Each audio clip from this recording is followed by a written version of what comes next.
প্রিয় মুক্তিকামী ছাত্র জনতা, আমরা দেখতে পাচ্ছি যে আমাদের এই অভ্যুত্থান এবং বিপ্লবের পরেই দেশে অরাজকতা নাশকতা করছে ফ্যাসিস্ট এবং তাদের দোসররা। আমরা দেখতে পাচ্ছি যে বিভিন্ন জায়গায় এখন গোলাগুলি চলছে, মন্দিরে হামলা হচ্ছে এবং নাশকতা ও লুটপাট করছে। আমরা মনে করি আমাদের যে ছাত্র নাগরিকদের অভ্যুত্থান তাকে নস্যাৎ করার জন্যই পরিকল্পিতভাবে এই ধরনের ঘটনা ঘটানো হচ্ছে।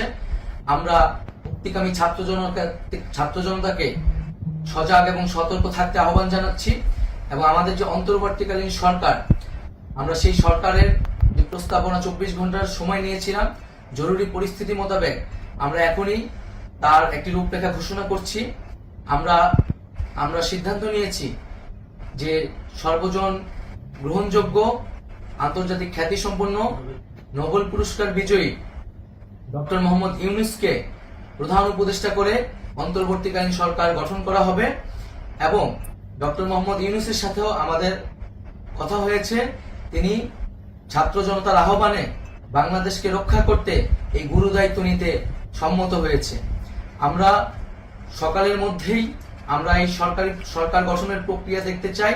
রাষ্ট্রপতির কাছে আহ্বান থাকবে যে দ্রুত সময়ের মধ্যে ডক্টর মোহাম্মদ ইউনূসকে প্রধান উপদেষ্টা করে অন্তর্বর্তীকালীন সরকার গঠন করা হোক এবং এই অন্তর্বর্তীকালীন সরকারের বাকি সদস্যদের নামও আমরা সকালের মধ্যে ঘোষণা করব।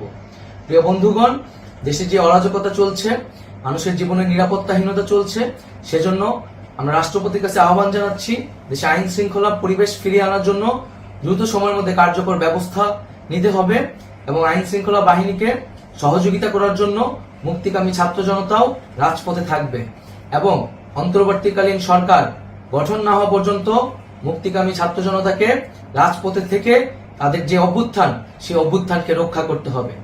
প্রিয় বন্ধুগণ, আমরা রক্ত দিয়েছি, শহীদ হয়েছি।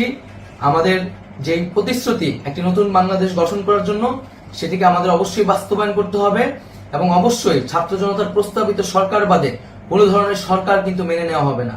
আমরা বলেছি কোনো ধরনের সেনা শাসিত সরকার অথবা সেনা সমর্থিত সরকার অথবা এই ফ্যাসিস্টদের দোসরদের কোনো বি টিম সরকার কিন্তু আমরা মেনে নিব না। কোনো গণবিরোধী সরকারকে মেনে নেওয়া হবে না। ছাত্র জনতার অভ্যুত্থানকারী যে প্রস্তাবিত সরকার, অন্তর্বর্তীকালীন সরকার, যেটা আমরা সিদ্ধান্ত উপনীত হয়েছি ডক্টর মোহাম্মদ ইউনূসকে প্রধান উপদেষ্টা করে এই সরকার গঠন করা হবে, সেই সরকারকেই বাস্তবায়ন করতে হবে অবিলম্বে।